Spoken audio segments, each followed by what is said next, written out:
નમસ્કાર વિદ્યાર્થી મિત્રો, આગળના વિડીયોમાં આપણે મોડલ વર્બ્સનો અભ્યાસ કર્યો, તો બાકી રહેલા મોડલ વર્બ્સનો આપણે આજે અભ્યાસ કરીશું. તો અહીંયા આપેલા છે વિલ અને વુડ આપેલા છે, બરાબર.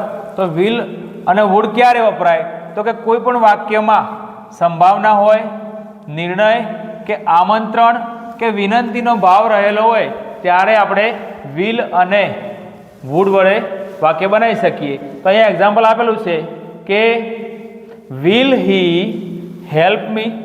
અહીંયા શું બતાવે છે? સંભાવના કે શું તે મને મદદ કરશે, બરાબર. તો અહીંયા વિલનો ઉપયોગ થાય છે.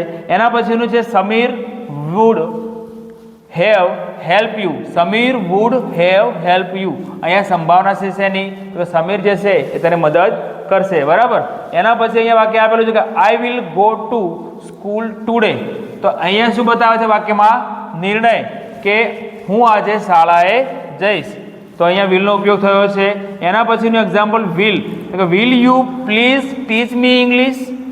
અહીંયા બતાવે છે વિનંતી કે શું તમે મને અંગ્રેજી શીખવશો.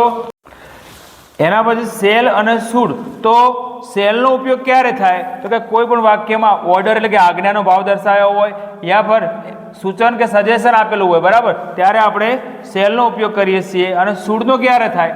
તો કે કોઈ પણ વાક્યમાં ડ્યુટી એટલે કે ફરજ લાગુ પાડી હોય, ફરજવાળું વાક્ય હોય, તમારે આમ કરવું જ જોઈએ, બરાબર, ત્યારે આપણે શુડનો ઉપયોગ કરીએ છીએ. તો એના એક્ઝામ્પલ જોઈએ આપણે કે he shall not enter my house again. તો અહીંયા શું બતાવ્યું છે? ઓર્ડર, આદેશ અથવા આજ્ઞા કે તે મારા ઘરે ફરીથી આવવો જોઈએ નહીં. એના પછીનું એક્ઝામ્પલ તો કે cell I carry your bag. અહીંયા શું બતાવ્યું છે? સૂચન. તો કે શું હું તારી બેગ છે ઉચકી શકું છું, બરાબર. એના પછી we should follow the traffic rules.